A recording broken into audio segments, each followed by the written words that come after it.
Channel को subscribe करें, like के करें, कुंवारी के शेयर पुत्र करें। हुआ था सूर्य भगवान की उपासना के कारण, है ना।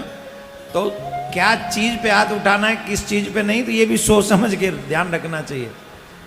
जिन जिन के घर में लाला नहीं है, किस किस को लाला चाहिए?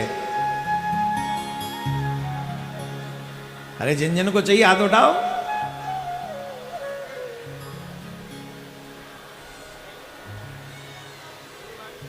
नीचे करो हाथ। लड्डू गोपाल की पूजा किया करो, और लड्डू गोपाल की पूजा करते समय यही मांगा करो।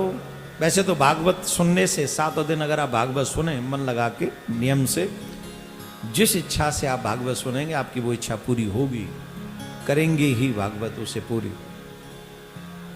लेकिन न्याय संगत हो, अन्याय संगत ना हो। अन्याय वाली इच्छा पूरी नहीं होगी, न्याय वाली जो आपके मुताबिक न्याय है वो उसमें। तो आप जो मांगेंगे वो देते हैं। तो लड्डू गोपाल की पूजा अवश्य किया करें, और हो सके तो हरिवंश पुराण और भागवत पुराण की कथा सुना करें।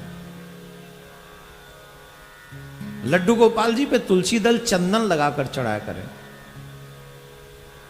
तुलसी दल चंदन लगा के लड्डू गोपाल पे चढ़ाएं। बहुत जल्दी उसका रिजल्ट आपके सामने होगा कि आपके गोद में लड्डू गोपाल स्वयं आएंगे, लीला करेंगे। और एक और बात, जिनके घर में पुत्र न हो, संतान न हो, उन्हें भगवान के उत्सव में सम्मिलित जरूर होना चाहिए।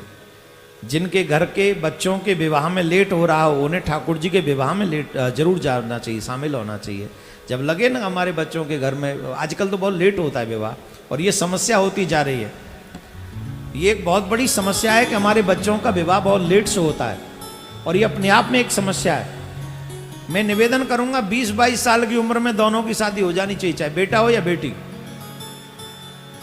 जब वो 20-22 साल की उम्र में शादी हो जाएगी, 22 साल, क्योंकि 21 सरकारी आंकड़े कहते हैं कि सरकार 18-21 के बाद ही करनी चाहिए, तो 21 और 22 में शादी कर देनी चाहिए। क्योंकि जितनी जल्दी आप शादी करोगे उतनी जल्दी एक नया वंश आगे आएगा, और जब तक तुम्हारे कंधे बूढ़े होंगे तब तक वो कंधे जवान हो चुके होंगे। और यही क्रम सृष्टि का है, इसीलिए भगवान ने एक क्रम बनाया है। अब आजकल बच्चे कहते हैं हमारा कैरियर, पता नहीं कौन सा कैरियर है। हमारे जमाने में तो साइकिल वाला कैरियर था एक, उस पे पीछे बैठ जाते थे, घर पहुंच जाते थे। आजकल बच्चे नए नए कैरियर ढूंढते। तो शादी के बाद उसे कॉन्टिन्यूस कर सकते हैं आप, लेकिन शादी समय पे कीजिए। एक और मैं आपको घटना बता दूं इसके पीछे, जो बच्चे शादी लेट से करते हैं उनके यहां संतान होने में प्रॉब्लम आ रही है आजकल। कोई नहीं बताएगा इस बात को आपको। जिनके बच्चे शादी लेट कर रहे हैं उनको आगे संतान उत्पत्ति में कष्ट हो रहा है, परेशानी आ रही। अब शादी ही तो लेट कर रहे हैं, ब्रह्मचारी थोड़ी है। विश्वामित्र जी तो है नहीं, तो शादी लेट से होगी, बाकी वासना है तो वही है, व्यभिचार तो वही है, तो मामला खराब रहता है, फिर बात बनती नहीं। इसलिए विवाह समय पे हो जाए तो संतान उपयोगी होगी और हम सब के लिए मंगलकारी होगी। इसलिए शादी जल्दी समय पे कर लेनी चाहिए, बेटा हो या बेटी, कोई भी। राधे राधे बोलना पड़ेगा, ये गलत बात है। जोर से बोलना पड़ेगा, और जोर से बोलना पड़ेगा।